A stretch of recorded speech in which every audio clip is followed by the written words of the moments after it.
Que el eterno Dios les bendiga, amados hermanos, a cada uno de ustedes. Sean bienvenidos un domingo más a la Escuela Bíblica de Teología del Ministerio de Restauración a las Naciones. Y queremos saludar esta mañana a todos también los que nos ven por la televisión cristiana, a todos los que nos ven por las redes sociales a través de Teología Bíblica. Es un honor muy grande el poder estar presente delante de ustedes como el portador de esta clase de la doctrina de la Cristología. Vamos por favor a ponernos de pie para honrar a Dios. Padre amado, Padre Santo, en el nombre del Señor Jesús de Nazaret, esta mañana, Señor Dios Todopoderoso, venimos a presentarnos delante de usted a través del trono de gracia. Padre maravilloso, queremos darle las gracias por el honor tan grande que nos da de ser sus hijos. Gracias, bendito Dios, por el sacrificio hace 2000 años de su Hijo, el Señor Jesús. Gracias por la tercera persona de la Trina Deidad, el amado Espíritu Santo de Dios.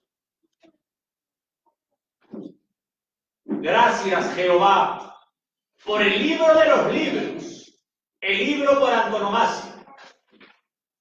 Gracias, la Santa Escritura. Padre, el día de hoy le pido que bendiga al predicador, que ilumine, Padre, lo que usted ya puso, Padre, en mi corazón, educar el día de hoy. Que el inspirador inspire el día de hoy también, a través de la doctrina de la Cristología. Y que cada vez, Padre, que yo vaya hablando, me vaya haciendo más pequeño, hasta casi desaparecer en el púlpito, y que su Hijo, el Señor Jesús, sea glorificado aquí. Amado Padre, quiero bendecir a los oyentes, a los televidentes, a los preciosos pastores que nos ven en el Ecuador, en Sudamérica, en Centroamérica, Norteamérica y Europa. Qué honor tan grande, Padre, que da la Escuela Bíblica de Teología Cristiana de Sana Doctrina para poder ser instrumentos de restauración doctrinal en estos tiempos finales que la Iglesia del Cordero está viviendo. Reconocemos los tiempos, Padre, y sabemos, Padre, que la profecía del arrebatamiento de la Iglesia tiene ya que suceder. Eterno Jehová, sea bendito su nombre en este lugar, en el nombre del Señor Jesús de Nazaret. Amén. Tomen asiento, por favor. Amados pastores, amados hermanos, el día de hoy quiero compartir sobre la doctrina de la Cristología, una doctrina fundamental para el cuerpo de Cristo, una doctrina fundamental para la Iglesia neotestamentaria. Y tenemos nosotros que conocer que el Maestro Divino vino al mundo solamente en una misión, la misión salvadora o la misión salvífica. Por tanto, el núcleo de la razón de la venida del Maestro Divino tiene que ver solamente con salvación a hombres. Cuando hablo que el Maestro Divino ha venido a esta tierra con la misión de salvar, estoy hablando de la doctrina salvífica. Y cuando hablo que ha venido solamente a salvar a hombres, estoy hablando de la doctrina de la antropología de la Biblia. Ambas doctrinas forman el cuerpo de las 9 doctrinas fundamentales que la Biblia presenta. Cuando yo hablo 9 doctrinas fundamentales, primeramente, señoras y señores, estoy diciendo que desde el primer versículo de la Biblia hasta el último versículo es palabra de Dios. Por lo tanto, toda la Biblia es doctrina, pero hay 9 doctrinas que brillan entre todas las doctrinas. ¿Y por qué son 9 doctrinas fundamentales? Porque las 9 doctrinas fundamentales están interrelacionadas con la gracia salvífica, con la doctrina de la soteriología, con la doctrina de la salvación. Para eso vamos, por favor, al Nuevo Testamento, a la teología del Evangelio de Juan, capítulo 14, versículos del 1 al 6. Le vamos a pedir a la hermana Yasmine que tenga el honor de leer la Biblia. Amén. Juan, capítulo 14, versículos del 1 al 6. Leemos la palabra del Señor en el nombre del Padre, en el nombre del Hijo y en el nombre del Espíritu Santo. Jesús, el camino al Padre. No se turbe vuestro corazón. Creéis en Dios, creed también en mí. En la casa de mi Padre muchas moradas hay. Si así no fuera, yo os lo hubiera dicho. Voy pues a preparar lugar para vosotros. Y si me fuere y os prepararé lugar, vendré otra vez y os tomaré a mí mismo, para que donde yo estoy, vosotros también estéis. Y sabéis a dónde voy y sabéis el camino. Le dijo Tomás: Señor, no sabemos a dónde vas. ¿Cómo pues podemos saber el camino? Jesús le dijo: Yo soy el camino y la verdad y la vida. Nadie viene al Padre sino por mí. Gloria a Dios. El original, literal, el versículo 6, dice: Jesús dijo: Yo soy el camino, la verdad y la vida. Y nadie viene al Padre si no es a través de mí. No dice por mí, sino dice a través de mí. Encajando más, encerrando más todo imposible camino para llegar al Padre. Digo imposible porque no hay otro camino.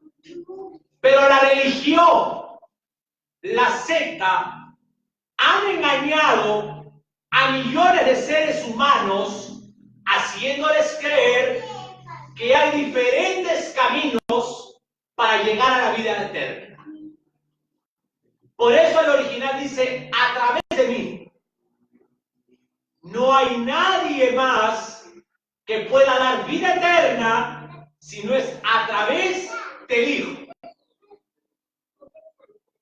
Preciosos hermanos, el Señor Jesús es verdad que viene como Rey.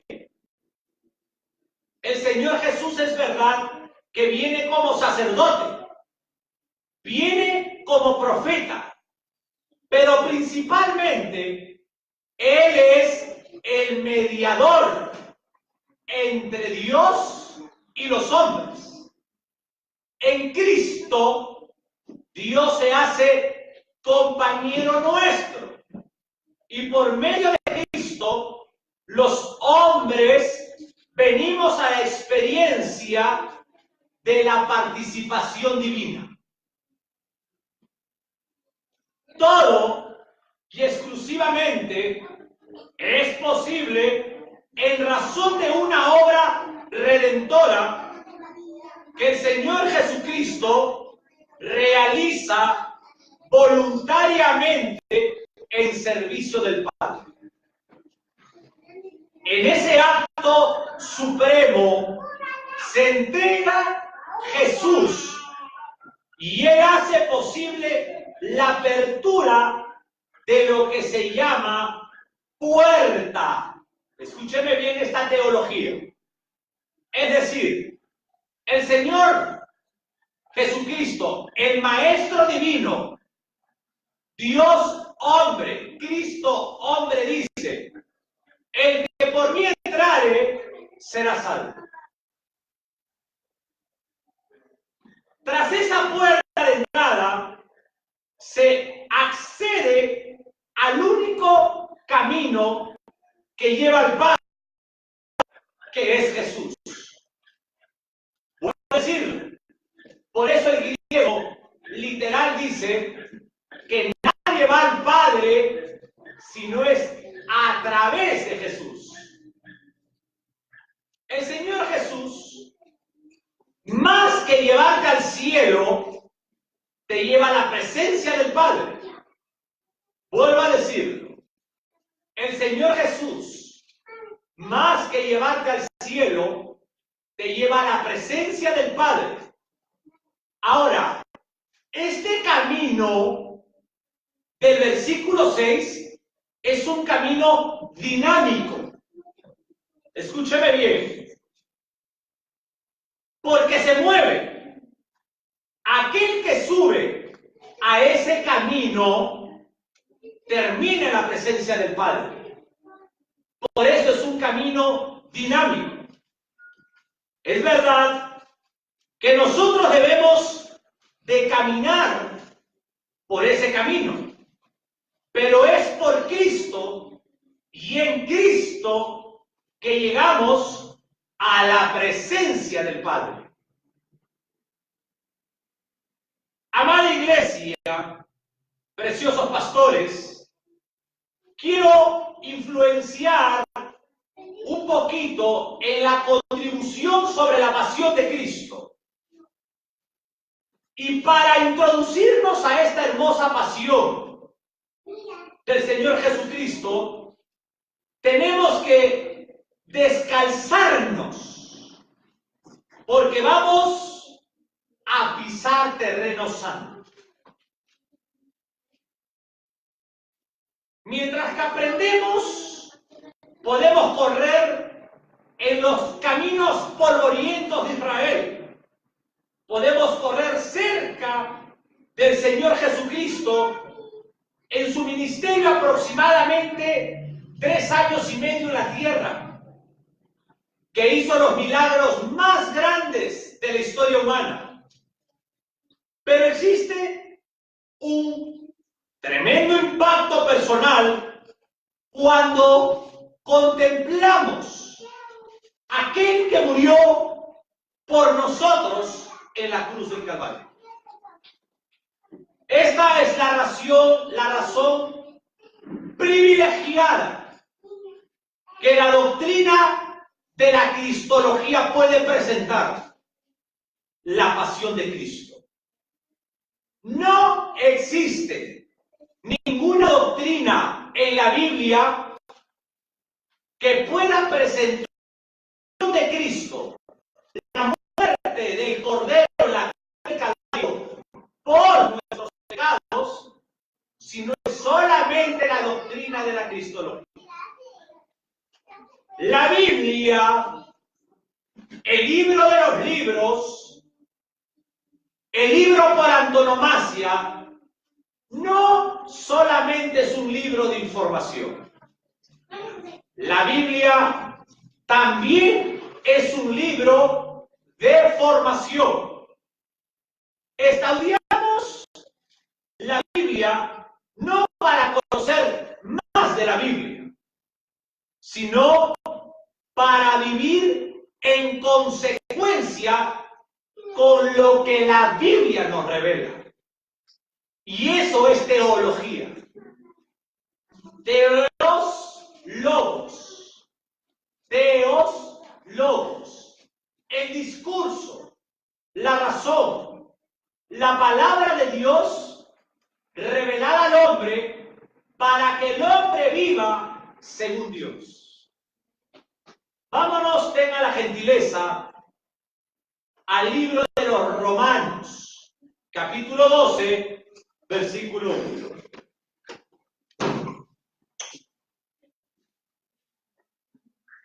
Romanos, capítulo 12, versículo 1. Deberes cristianos. Así que, hermanos, os ruego por las misericordias de Dios que presentéis vuestros cuerpos en sacrificio vivo, santo, agradable a Dios, que es vuestro culto racional. ¿Se dan cuenta? La Biblia es para vivir en consecuencia con lo que la Biblia nos revela. La cruz es el motor que impulsa el compromiso cristiano. La cruz es el motor que impulsa a todo maestro de la Biblia. Cristo Jesús, el Señor, anunció varias veces su pasión. Aquellos que en aquel entonces le seguían, miren, lo hizo en ocasiones tan extrañas. Por ejemplo, lo hizo después de la transfiguración. Lo hizo después de la confesión de Pedro. El Señor Jesucristo hace un énfasis notable en la pasión. Y el énfasis que tiene en la pasión es un anuncio de los suyos muy concreto, muy radical, que el Maestro Divino les hace. Él les dice que sería entregado en manos de los hombres, mira, y que lo crucificaría. Nunca un judío podía ser condenado en ese sentido. La muerte que la ley establecía para un judío era al ser apedreado. En esta ocasión, el Señor Jesucristo va a recibir la muerte destinada a los esclavos por un lado y por el otro lado destinada a aquellos que son rebeldes, aquellos revolucionarios a las autoridades, aquellos lacras sociales que no se sometían a la autoridad legal romana que gobernaba el territorio donde estaba asentada Jerusalén, lugar donde el Señor Jesús iba a morir. Vámonos por favor a Mateo, capítulo 21. Mateo, capítulo 21, versículo del 1 hacia adelante. Amén. Mateo, capítulo 21. La entrada triunfal en Jerusalén. Cuando se acercaron a Jerusalén y vinieron a Betfagé, el monte de los olivos, Jesús envió 2 discípulos diciéndoles: id a la aldea que está enfrente de vosotros, y luego hallaréis una asna atada y un pollino con ella. Desátala y traédmelos. Muchas gracias, hermana. Para entrar a Jerusalén, el Maestro Divino, viniendo de Betania, hay 2 caminos. Un camino, cuando usted ve a Jerusalén, lo encuentra, un camino más espacioso, un camino más amplio, que viene bajando por las laderas del Monte de los Olivos y entra en la ciudad de Jerusalén. El otro es un camino más empinado. Y ese camino más empinado Señor Jesús utilizaba habitualmente todos los días para retornar a Betania, regresar a Betania después de haber enseñado en el templo. De ahí el último día, cuando el Señor Jesús no va a volver al templo, mira, al subir esa empinada ladera, Él se sentó en el monte de los olivos. No solamente para hacer seguramente un descanso físico en el camino a Betania, sino también para aprovechar el lugar tranquilo y enseñar seguramente alguna lección a sus discípulos. Porque la misión era educar. La misión de todo ministro de la palabra es enseñar la palabra del Señor Jesucristo. Ve cuando dice, Betfagé, cuando se acercaron a Jerusalén y vinieron a Betfagé.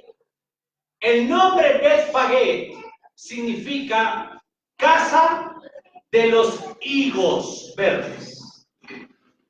Betfagé, como lo dice Mateo 21:1, era una localidad ubicada en un montículo rocoso al lado al suroeste del Monte de los Olivos y a unos 3 kilómetros de Jerusalén. De modo que el Señor Jesucristo hacía esta caminata de 3 kilómetros para poder entrar a Jerusalén. Mira la misión que Él vino a hacer a este mundo. Cuando el Señor Jesús se va acercando a la ciudad, envía 2 discípulos, de ellos seleccionados para que fuesen a la aldea que estaba frente. ¿Para qué? Para que le trajesen un pollino, un asna, de manera que hay 2 animales que vienen. Mire lo que dice. Y luego hallaréis un asna atada y un pollino con ella. Desatadla y traedla. Vuelvo a decirlo. Frente a esta aldea había un pollino y un asna. Hay 2 animales que vienen, cumpliendo así la profecía. El pollino nunca había sido montado por nadie. Y lo lógico es que viniese su madre. También para que el animal estuviese tranquilo. La teología nos ayuda a ampliar nuestra mente en la investigación de la Santa Escritura. Y el versículo 3 dice, y si alguien os dijere algo, decid, el Señor los necesita y luego lo enviará. Esta palabra Señor en el griego, en el Nuevo Testamento, es kurios. Si hay un Señor, es un amo y un soberano. Porque con una palabra, Él dice que le traigan algo. En el Antiguo Testamento, la palabra Señor es Adonai.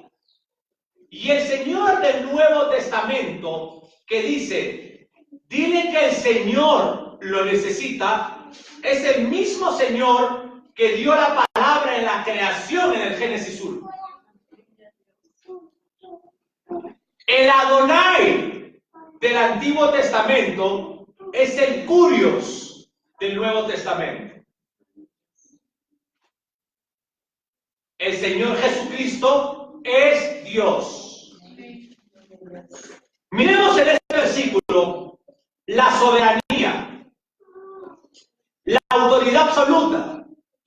Y algo que la escuela bíblica de Ambato, Ecuador enseña y que se ha perdido en los púlpitos en el siglo XXI son tres cosas de Dios: su soberanía como autoridad absoluta. La gracia salvífica viene solamente de Dios y no del hombre. Y su Biblia, porque su Biblia es palabra inerrante. El Señor dice, los necesita. Está en plural, porque vienen dos animales. Estamos muy seguros que no habrá ninguna oposición para hacerle entregano los dos animales al Maestro Divino. Siempre en su ministerio con autoridad. Y eso es lo que un ministro de la palabra debe de tener al exponer la Biblia. La autoridad del Maestro Divino. Si usted puede diferenciar la autoridad de un verdadero ministro de la palabra, enseñándola, con la autoridad de un apóstata, de un falso maestro que solamente es un charlatán de fábulas, de chistes y de mensajes positivistas, mensajes motivacionales para un pueblo. Con el título, por ejemplo, revive el campeón que está en ti. Dios no revive el campeón que está en ti. Dios no te da 10 pasos para el éxito.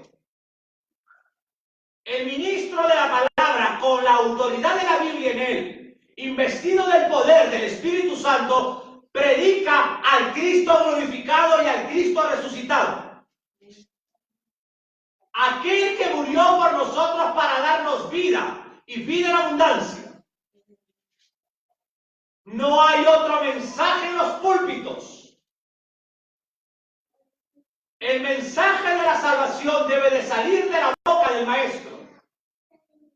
Por lo tanto, cuando se predica el mensaje de la salvación, en el ambiente espiritual opera la gracia salvífica. Y cuando el Maestro, escúcheme bien esto, por favor, predica la gracia salvífica, ya no es responsabilidad del Maestro delante de Dios que el contribuir a la salvación de un individuo sea de él, sino del individuo. El individuo sentado debe de abrir su corazón para recibir el mensaje de la salvación.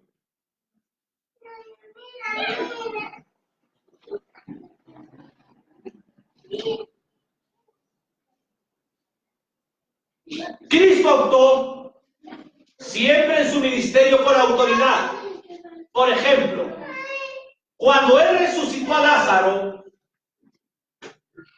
en la tumba, escuchen lo que dice el texto griego. El texto griego utiliza esta frase: Lázaro, fuera. Vuelvo a decirlo. El texto griego, el original en el Nuevo Testamento, expresa la soberanía del Señor Jesús. Y el Señor Jesús dice así a un muerto en una caverna de ultratumba: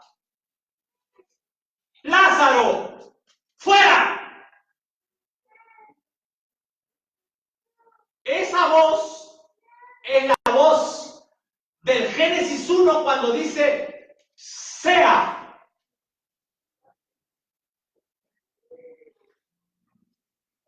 Sea la luz. Lázaro, fuera.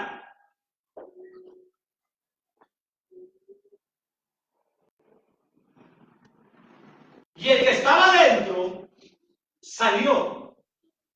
Pero ¿cómo salió?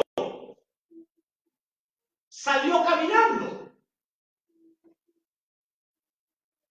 Y el que salió caminando es el que estaba muerto. Salió caminando atado de vendas, de cabeza a los pies. Lázaro, con 4 días de muerto, estaba en la tumba. Vendado, ¿cómo? ¿Cómo se ponían antiguamente los cadáveres en un sepulcro? Envuelto primeramente en sábanas. Estas sábanas las ungían de bálsamo de aromas y luego vendado literalmente al estilo de las momias de los egipcios. El Señor Jesús le dijo: Lázaro, fuera. Y Lázaro salió con la autoridad de Cristo. Y cuando estuvo afuera, el Señor Jesús dijo: desatadlo. Ordenó a otros: desatadlo para que se pueda ir.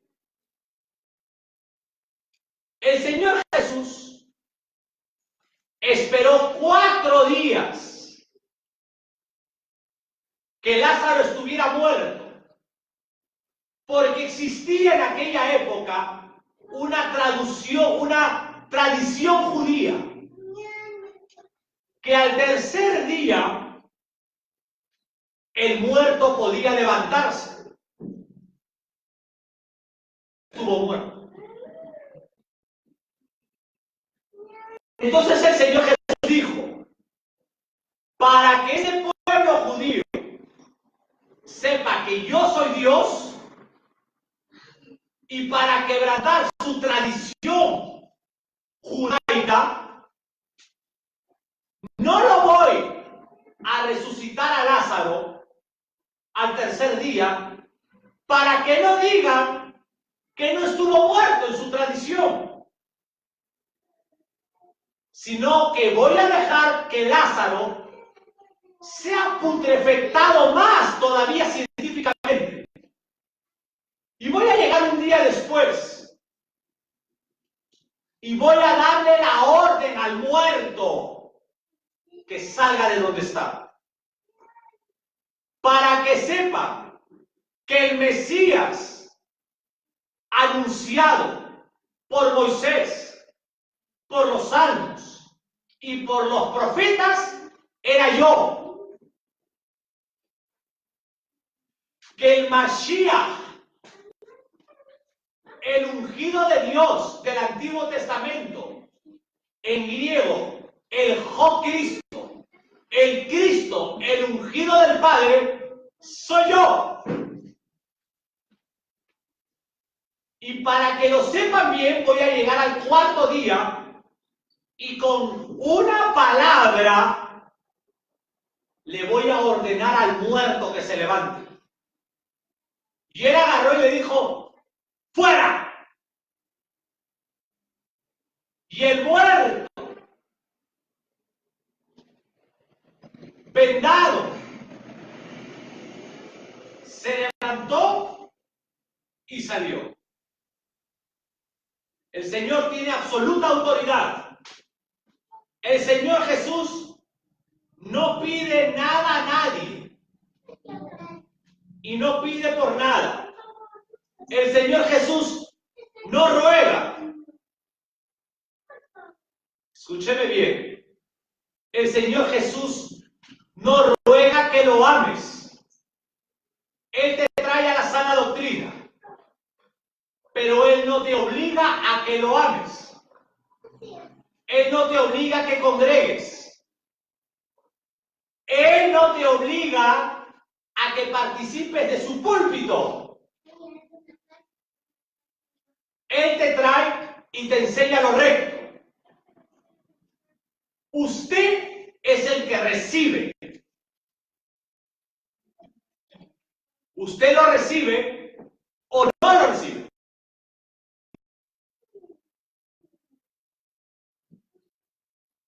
El Señor ordena porque es soberano. El Dios de la Biblia ordena, vuelvo a decirlo, porque Él es soberano. Quien rechaza la invitación del Evangelio no desprecia una invitación. El que rechaza un compromiso en un ministerio no rechaza un ministerio. Está quebrantando un mandamiento en la Biblia. No rechazas al hombre, rechazas su mandato de Dios.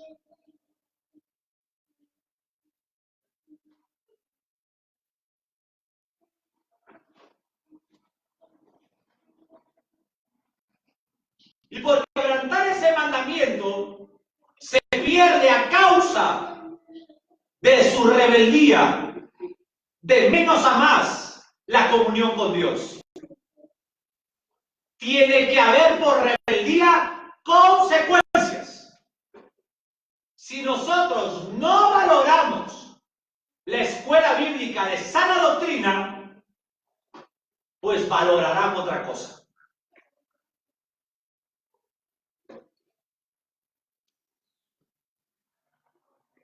Versículo 4. Todo esto aconteció para que se cumpliera lo dicho por el profeta. Entonces, el acontecimiento de desatar al pollino es para el cumplimiento de una profecía. Y la profecía de que Mateo se refiere se encuentra en Zacarías. Zacarías 9, por favor, capítulo 9.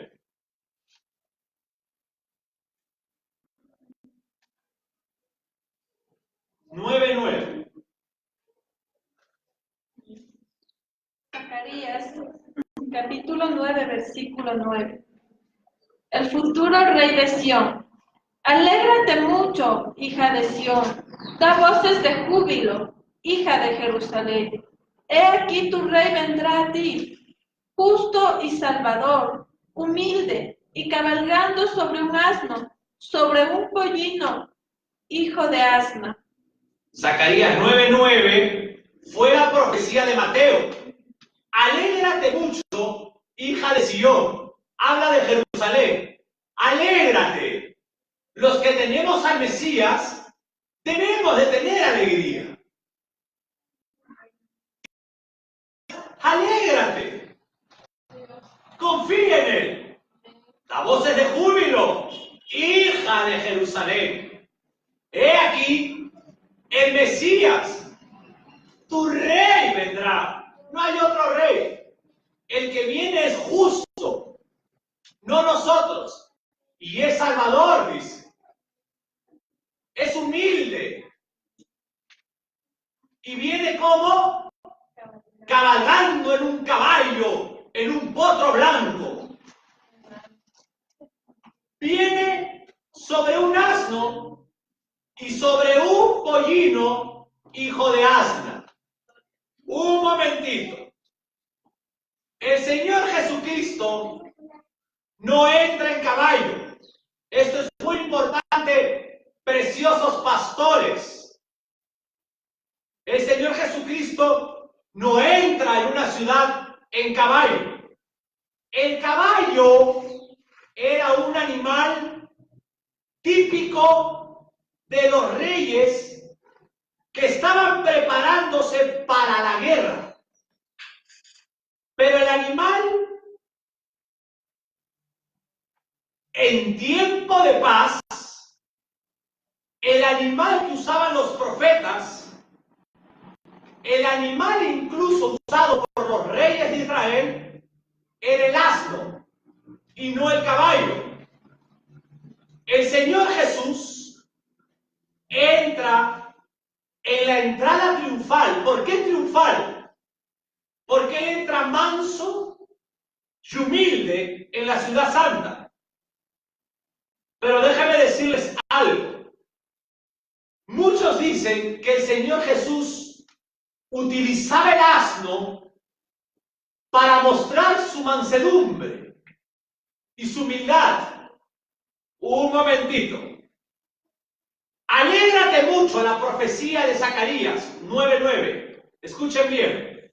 Alégrate mucho, hija de Sión.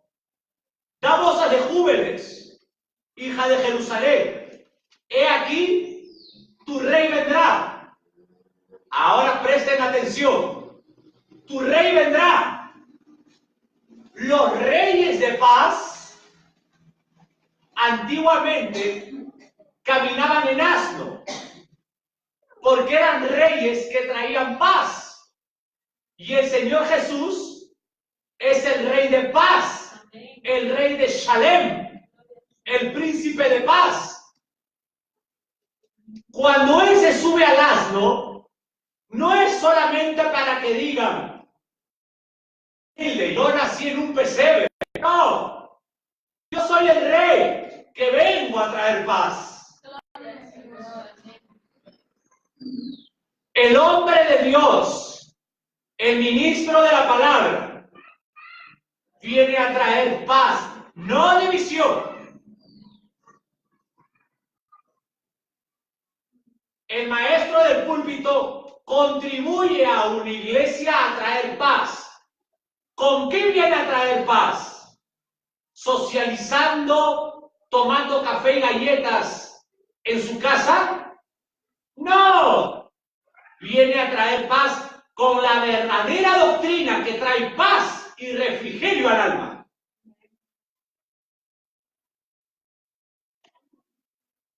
Nosotros, los maestros de púlpito, contribuimos a llevar santidad a una iglesia. Arrepentirse es santidad. La Santa Cena es santidad. El diezmo es santidad. El decoro es santidad. La exhortación es santidad. Porque el que no te exhorta, tu corazón malo, sigues pensando que las cosas que haces están buenas.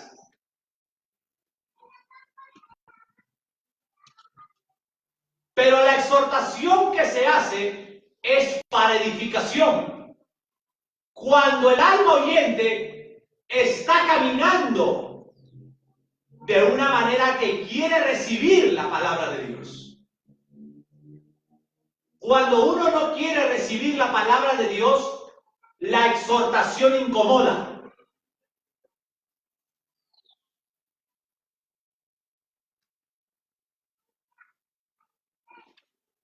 Vivamos, apliquemos la santidad en nuestras vidas, hermanos. Porque el arrebatamiento viene a la iglesia en este tiempo. Y usted no se puede quedar por nadie. Escúcheme bien. Si usted pierde el arrebatamiento por su padre, por su madre, por su esposo, por su esposa o sus hijos, en la tribulación usted lo va a odiar a él.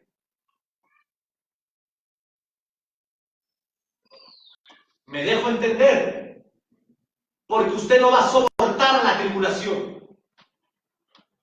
Y si lo soporta, va a morir degollado por el ejército de demonios del anticristo a través de la milicia universal mundial. Ahí viene lo que se aplica en Mateo 24. El que persevera hasta el final será salvo. Mateo 24 no es para la iglesia. Mateo, el autor original, hablando a judíos. La explicación es para judíos. El capítulo escatológico para Mateo, Mateo 24, Lucas 21 y Marcos 13, hoy en día en el púlpito se predica como si fuera para la iglesia. Una estará embarazada, una estará en el techo. No es para la iglesia, es para los judíos. Pero si alguno que me escucha por la televisión cristiana está frío, débil, en el cristianismo, pues si se queda en la tribulación va a tener que también perseverar. Pero vas a tener que morir degollado, como los musulmanes matan a los cristianos en el Medio Oriente. No vale la pena orar, ayunar por el cónyuge, por los hijos, hasta que regresen como el hijo pródigo y se arrepientan del Dios santo y puro que da oportunidad. Dios no rechaza a nadie y nosotros tampoco rechazamos a nadie. Porque esta es casa de Dios y no es casa de hombres.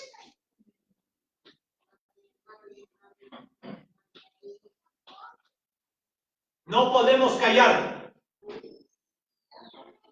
Ambato está infectado de falsos apóstoles, de falsos profetas, de falsos maestros. Quiero hablar algo del Facebook. El Facebook lo maneja el macho cabrío, al igual que lo maneja Hollywood. Satanás tiene a millones de pastores en el Facebook.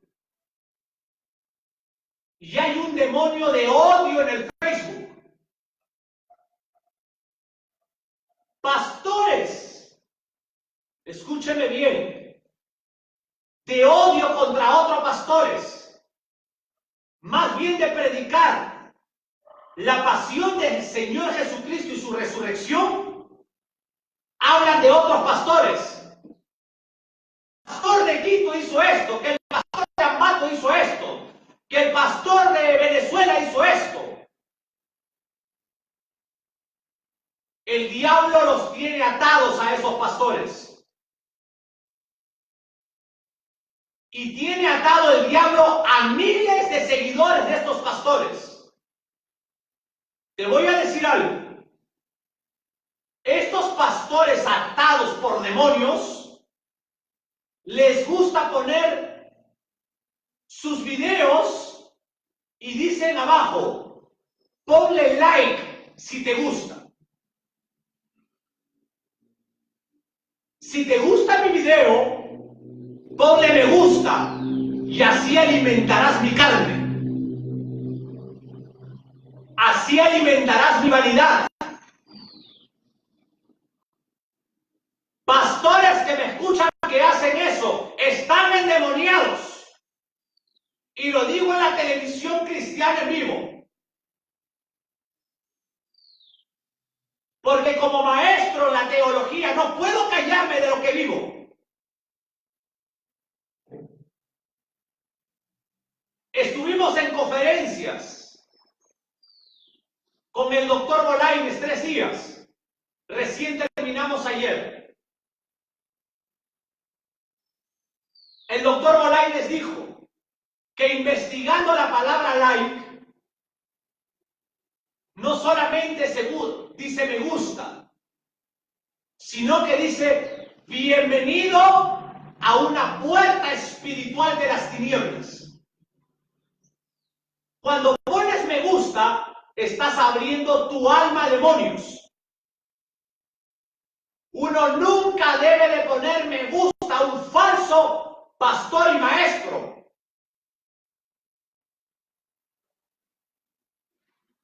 Hay dos cosas que el diablo está usando el Facebook con los falsos maestros. Uno es contra el diezmo de la iglesia. Y otro es contra el arrebatamiento de la iglesia. Cuando una iglesia no diezma, cuando una iglesia no ayuda a pagar, el diablo es feliz. ¿Y sabes por qué es feliz? Porque se tendría que cerrar el pueblo, se tendría que cerrar la iglesia. Y mientras que menos iglesias existan, el diablo es feliz. Por eso hay hombres que están en contra del diezmo, porque son dirigidos a un mayor. Y lo segundo es que dicen que no viene el arrebatamiento, que no es el tiempo, porque así todavía la iglesia puede irse a farrear. La iglesia todavía puede escoger a qué pastor le puede agradar. ¿Qué pastor le soba los pies? ¿Qué pastor no le dice la verdad para que no se lastimen? Todos los que están en contra del arrebatamiento pueden escoger una mesa de falsos maestros.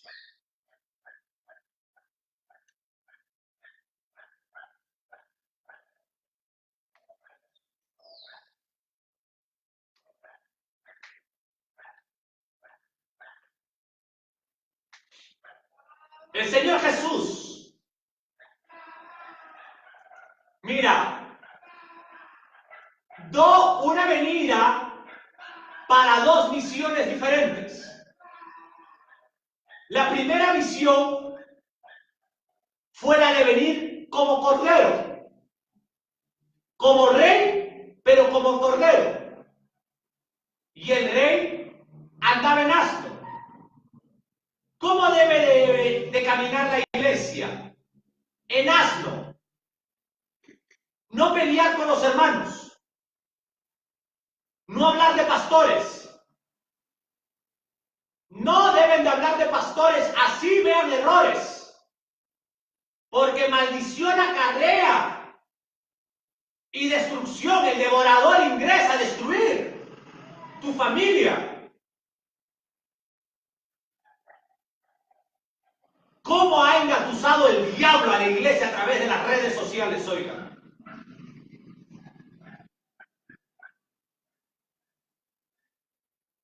Ahora se sientan a hablar del pastor verdadero.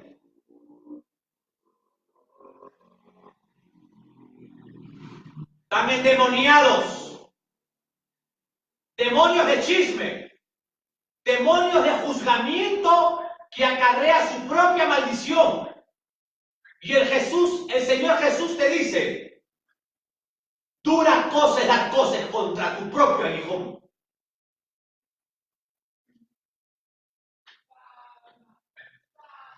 Esta es palabra pura, porque el amor de Dios es puro. Y como el amor de Dios es puro, la palabra predicada tiene que ser pura, porque el amor de Dios puro es para salvación. Y si un maestro no predica la pureza en la Biblia, salvo una iglesia, porque está siendo alimentado con un falso pasto.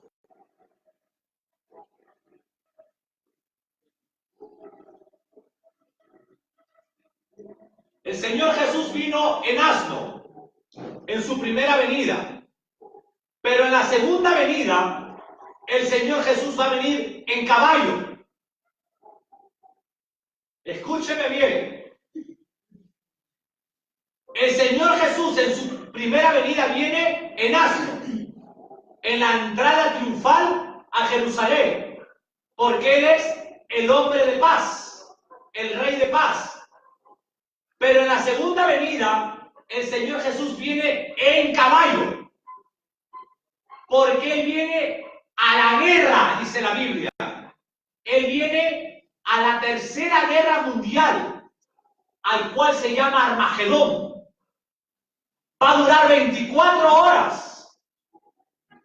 Y el hijo predilecto de Satanás, llamado el Anticristo, que se encuentra en la tierra. El Anticristo es un presidente. Está escondido.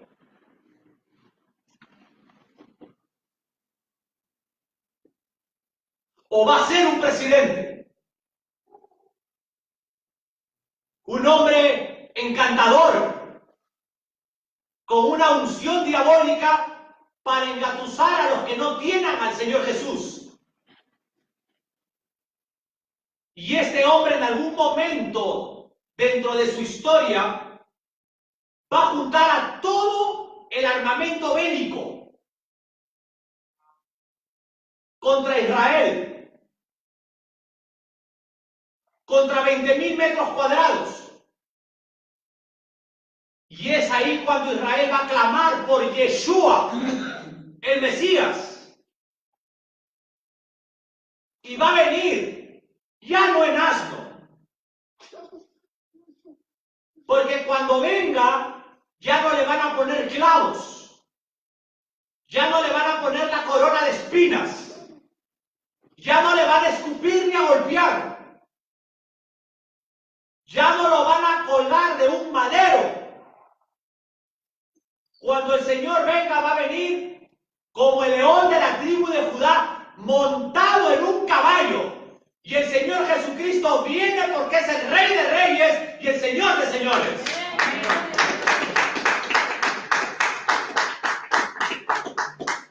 Ahora, sigamos. El Señor entra manso y humilde a la ciudad santa. Pero un día aparecerá montado un caballo para pelear contra la oposición desatada y él establecerá su reino. Pero en este momento, el Señor Jesucristo no va a establecer su reino. Los falsos maestros, estos falsos apóstoles, falsos profetas que salen en el Facebook y en YouTube, dicen que el Señor Jesús no va a venir porque dicen estos hombres endemoniados que el Señor Jesús les ha dicho que ellos tienen la misión de implantar el reino. Y hasta que el reino no esté en la tierra, el maestro no viene a la tierra. El Señor Jesús es el que implanta el reino porque es un reino, y si hay un reino, hay un rey. Y si hay un rey, hay un amo. Y si hay un amo en el reino de Dios, es porque el rey es soberano.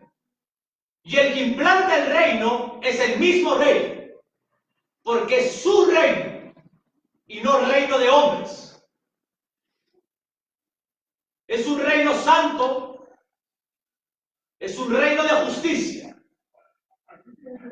Yo les pregunto a ustedes, ¿acaso hoy en día el mundo vive santidad? ¿Acaso hoy en día el mundo vive justicia? No, porque el reino de Dios físicamente no está en esta tierra. Quien gobierna el mundo es el diablo. Los reinos del mundo, incluido el Facebook, es el diablo. ¿O no se acuerdan en Mateo 4, cuando el diablo le dice al Señor Jesús, si me adorares, yo te daré los reinos del mundo, porque me lo ha sido dado? Escúcheme esto. No dice que el diablo lo buscó. No. Dice que se le fue dado al diablo por el pecado del hombre. No es que el diablo estuvo buscando el Facebook. No es que el diablo estaba buscando el Internet. No es que el diablo estaba buscando las empresas de cerveza. Dice que el reino del mundo le fue dado al diablo. Ciencia, Adán y Eva. ¿Hasta cuándo? Hasta que el Rey de Reyes, el león de la tribu de Judá, el Rey del universo que está a la diestra del Dios Padre, venga a implantar su reino milenial en este lugar. Y el Rey Jesús va a venir a gobernar al mundo con vara de hierro.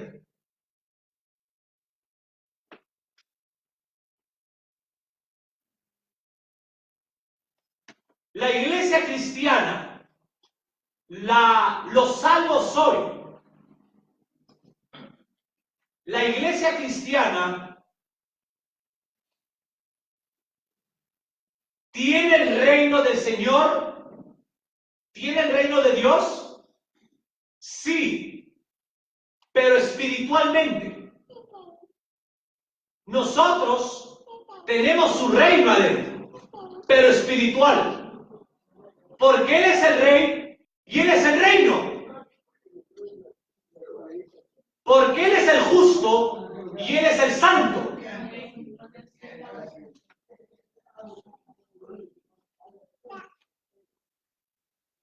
Daniel 9:25.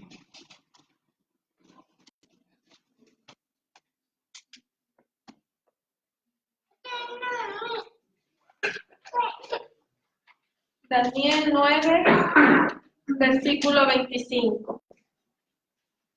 Sabe pues y entiende que desde la salida de la orden para restaurar y edificar a Jerusalén hasta el Mesías príncipe, habrá 7 semanas y 72 semanas.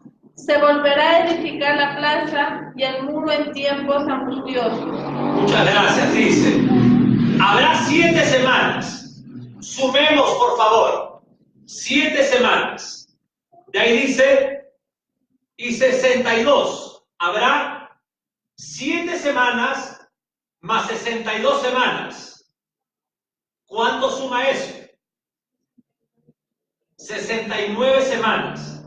Hay un tiempo acá, en una profecía anunciada por Dios a través del ángel, al profeta amado por Dios, llamado Daniel. Una profecía de las 70 semanas de años. Esto es importantísimo, como todo lo que se está enseñando. Lo que está diciendo acá, que desde la orden de reconstruir la ciudad y el muro, un decreto, el decreto de Artajerjes, tiempo de Nehemías, hasta la entrada de quién, del Mesías príncipe, dice que habrá 69 semanas. Cuando Cristo entra en Jerusalén, no entra como el Mesías Rey, sino solamente como el Mesías.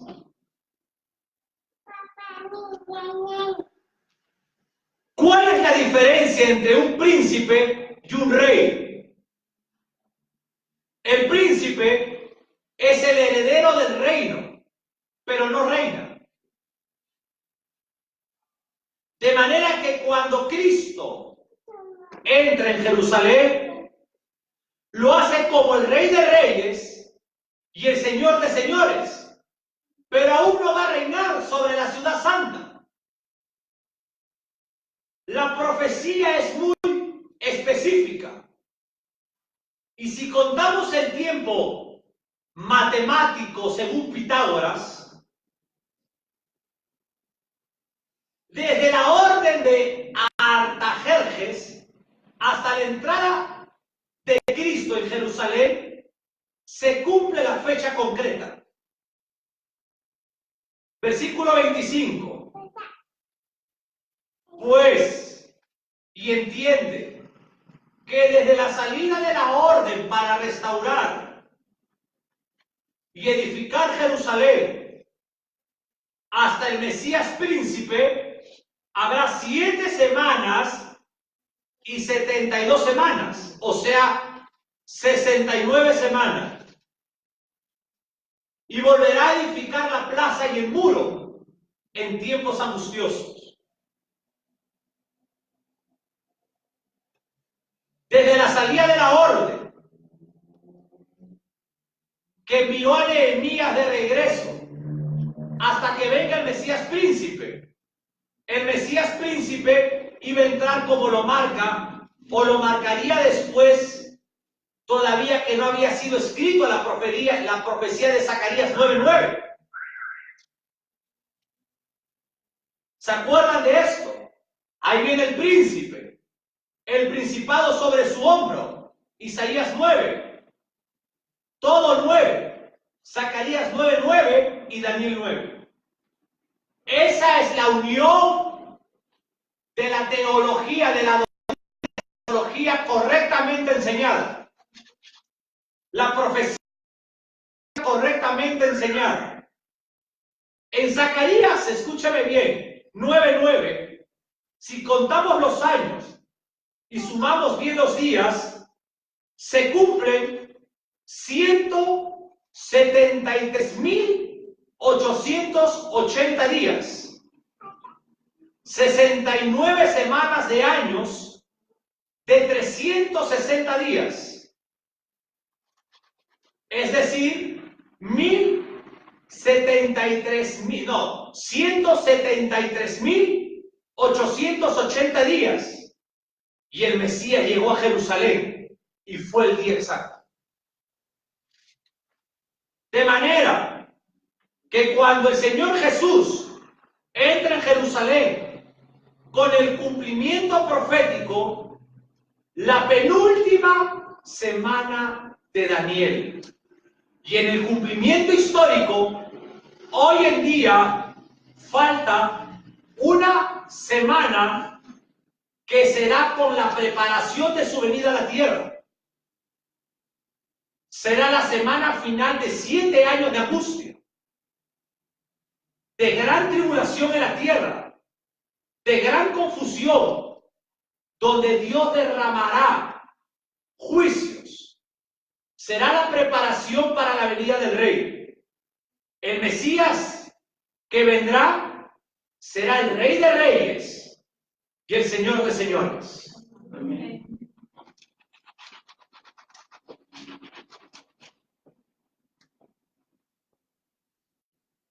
Querida iglesia, queridos pastores, hermanos de la iglesia en el mundo entero, estamos a la puerta de que el cuerpo del Señor Jesucristo sea arrebatado. De repente, ni el colegio acaben tus hijos.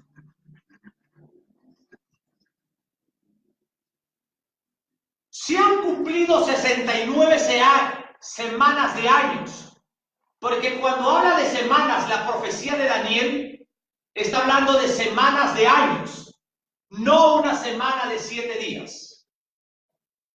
Cuando habla de años, no son contados los meses ni los días como nosotros. Son un año de 360 días. Se han cumplido 69 semanas de años en la profecía que Dios le da a Daniel. Está escrito en la historia secular y está escrito en la Biblia. Que se cumpla. ¿Ustedes creen que no se va a cumplir? Se han cumplido 69 y no se va a cumplir la última. Dios es soberano y perfecto, y lo que Él hace lo comienza y lo termina.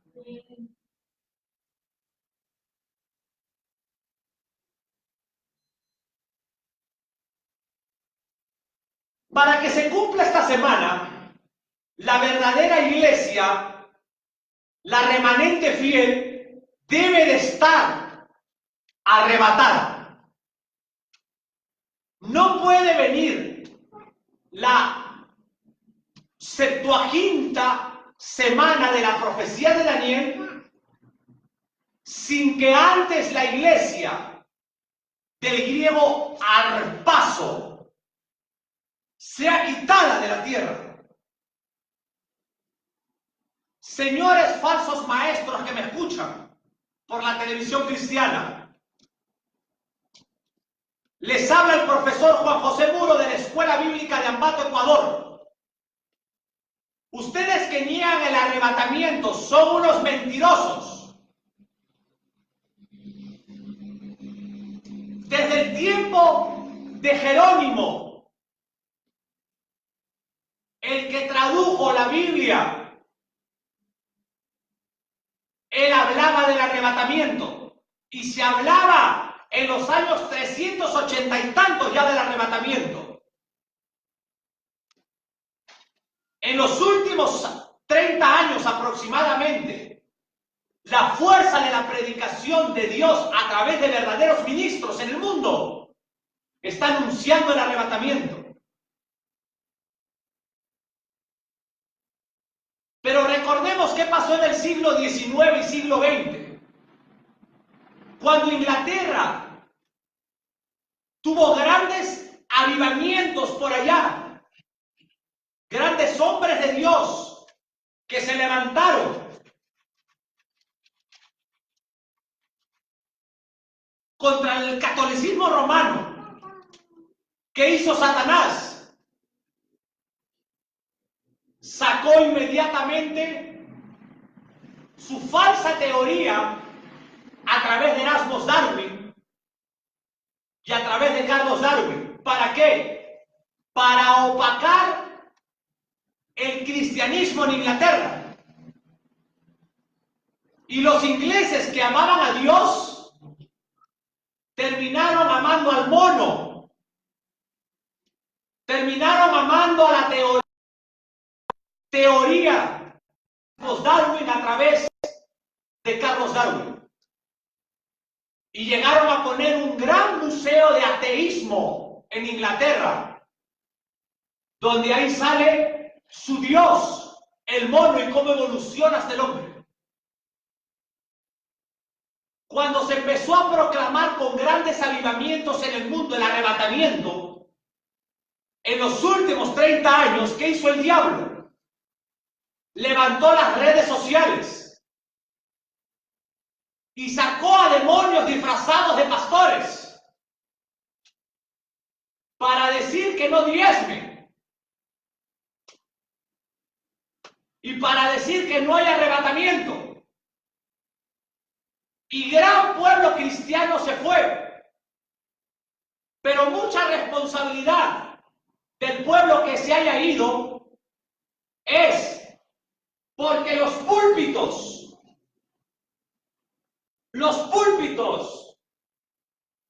no están enseñando la Biblia. Cuando el púlpito no tiene Biblia, entonces el diablo puede robarse a la oveja.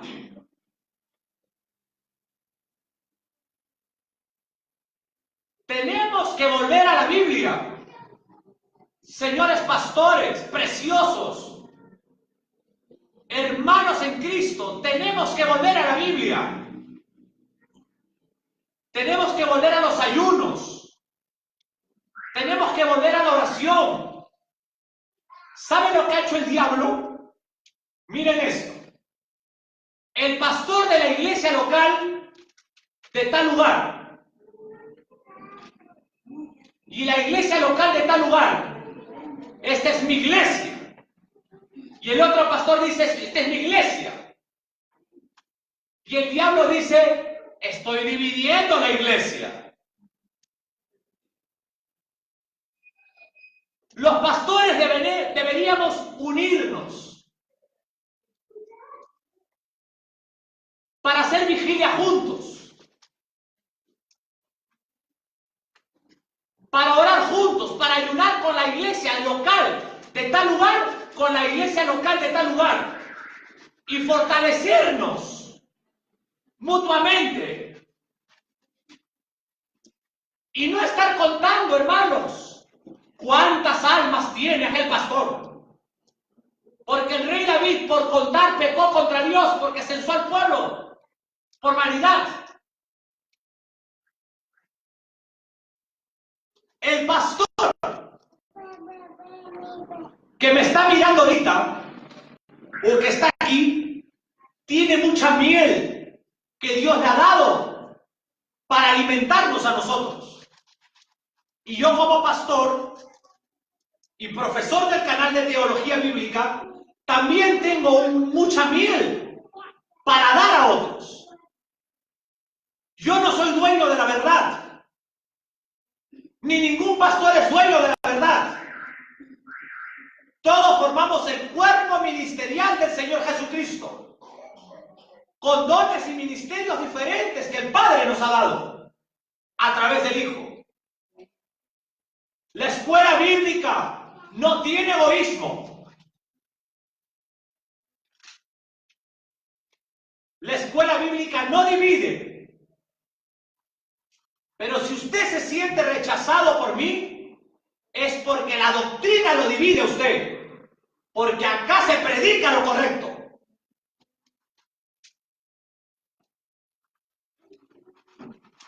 Y usted puede venir cuando quiera visitarnos al canal de Teología Bíblica. Porque es un honor abrazar, orar, comer y llorar con pastores que predican la palabra de verdad.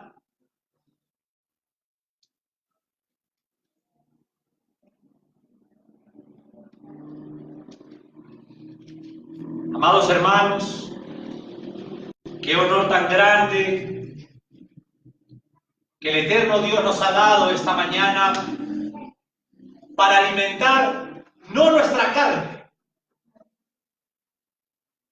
no para alimentar el campeón que vive en ti. Como dice el falso apóstol de los jóvenes en Argentina,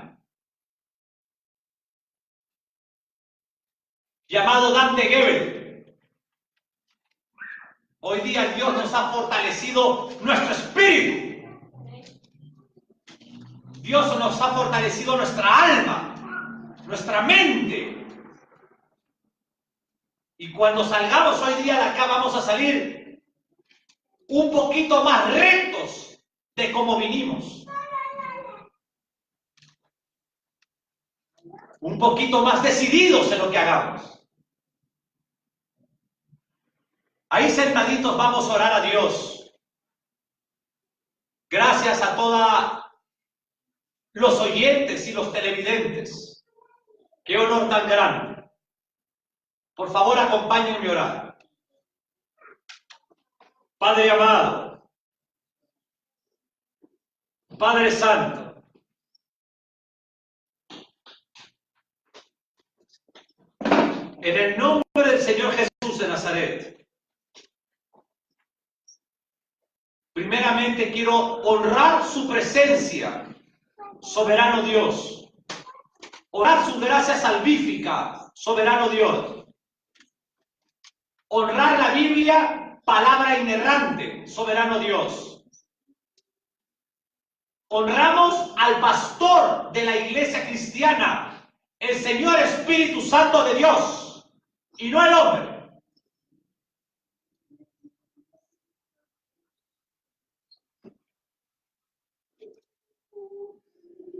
Padre,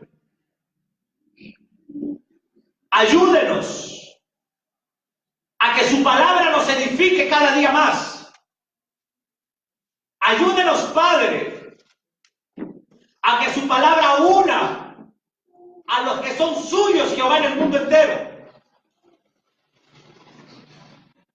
Usted tiene su remanente en Sudamérica. Usted tiene su remanente en Centroamérica. Usted tiene su remanente en Norteamérica. Usted tiene su remanente en Europa. Y usted tiene su remanente en el Medio Oriente. Porque así mi Dios, como usted le dijo a Elías, en la depresión que tuvo Elías, usted le dijo a Elías, no estás solo. Yo tengo una remanente. Usted tiene, Padre Jehová, Santo y Soberano Dios, una preciosa remanente de pastores, maestros y evangelistas, y del cuerpo de la iglesia en general. Y quiero pedirle a usted por ellos, que los fortalezca, que ayude a sus pastores económicamente, que están viviendo una gran crisis, Padre, emocional, porque sabemos que viene el arrebatamiento y que muchos están siendo hasta pulidos dentro del horno. Yo te pido por ellos, por sus dolores de mis hermanos pastores, por los problemas en sus hogares, Jehová. Ayúdalos y restáuralos, Padre. Nosotros desde la escuela teológica les bendecimos, mi Dios, a ellos. Fortalezcalos, mi Dios, en el nombre del Señor Jesús de Nazaret.